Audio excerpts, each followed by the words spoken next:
कैवल्य पाद की चर्चा चल रही है, उसके प्रथम श्लोक की चर्चा चल रही है। तो तत्व ज्ञान यानी अखंडता की अनुभूति का कई कारण हैं, और प्रमुख कारणों में पहला है कि जो उपलब्धि मिलती है वो जन्मजात गुणों के आधार पर मिलती है। जन्म से शून्य के प्रति आकर्षण कुछ ज़्यादा रहता है, और वही अंततः तत्वज्ञान और अखंडता की अनुभूति करवाता है। दूसरा है औषधि, रसायन। हम विभिन्न संवेगों में जीते हैं। विभिन्न संवेगों में जीने का कारण है रसायन। जब प्यार की भावना बढ़ती है तो उसमें रसायन काम करता है। जब क्रोध की भावना आती है उसमें रसायन काम करता है। जब कामोत्तेजित होते हैं तो उसमें रसायन काम करता है। और अखंडता की अनुभूति में शून्य के प्रति आवेग जब रहता है तब व्यक्ति पूर्णता को प्राप्त करता है। रास्ते में बाधा बन जाता है। शरीर का रसायन व्यक्ति को, विचारों को प्रभावित कर रहा है, अनुभूति को प्रभावित कर रहा है। औषधि मनुष्य बाहर से लेकर के तत्व ज्ञान को प्राप्त नहीं कर सकता। अगर तनाव है और तनाव से मिटाने के लिए, तनाव को मिटाने के लिए हम शराब लेते हैं, नशा का सेवन करते हैं, तो ये तो नकारात्मक बिंदु हो गया। आहिस्ता आहिस्ता व्यक्ति नकारात्मक हो जाएगा।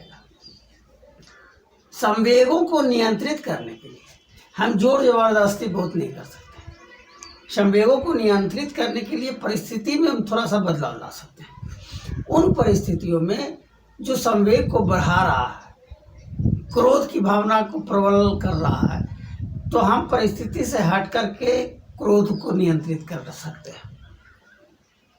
प्रेम का संवेग अगर आ रहा है, रसायन काम कर रहा है, तो उस परिस्थिति से हट करके हम प्रेम को नियंत्रित कर सकते हैं।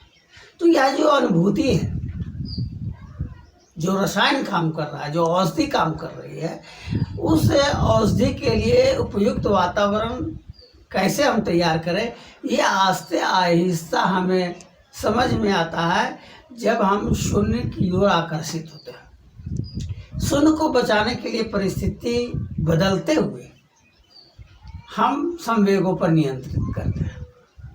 तो यह जान लेने की ज़रूरत है, समझ लेने की ज़रूरत है कि जब अखंडता की अनुभूति हम प्राप्त कर लेते हैं तब तो परिस्थिति हमें न्यूनतम स्तर पर प्रभावित करती है, रसायन हमें न्यूनतम स्तर पर प्रभावित करती है।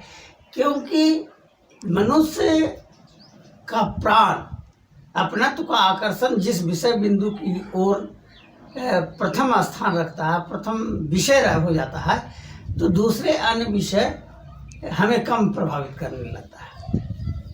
एक व्यक्ति संस्कारगत रूप से धन के प्रति आकर्षित हो गया।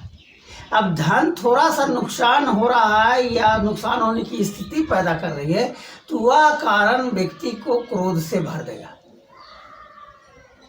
संस्कारगत रूप से धन प्रभावित कर रहा है, और धन की कमी, आक्षेप, वह एक तरह से औषधि यानी शरीर का जो रसायन है वो मस्तिष्क को प्रभावित कर रहा है।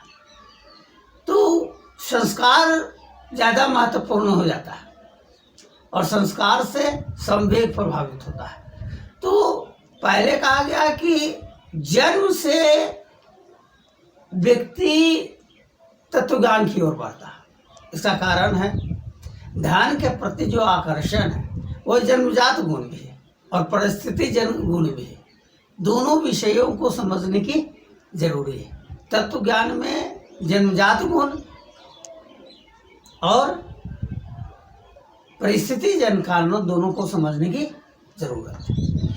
तो हम संवेग की चर्चा कर रहे हैं, हम औषधीय गुण की चर्चा कर रहे हैं। तो औषधीय गुण जो है वह संवेगों को नियंत्रित कर रहा है। मनुष्य कुछ नहीं, आपको एक रसायन दे दिया जाएगा और एक रसायन अगर इंजेक्ट कर दिया जाए तो आप क्रोध से भर जाएंगे, लोभ से भर जाएंगे, मोह से भर जाएंगे। तो औषधीय गुण को समझने की ज़रूरत है और वह समझ अंततः अखंडता की ओर ले जाएगा। इसलिए कहा गया है कि औषधि से अखंडता की ओर प्राप्ति का एक साधन मिलता है। हम कौन सी परिस्थिति में जिए ताकि हम औषधीय गुण से जो प्रभाव है उस प्रभाव से मुक्त हो जाए और व्यक्ति तत्व ज्ञान की ओर उन्मुख हो जाए।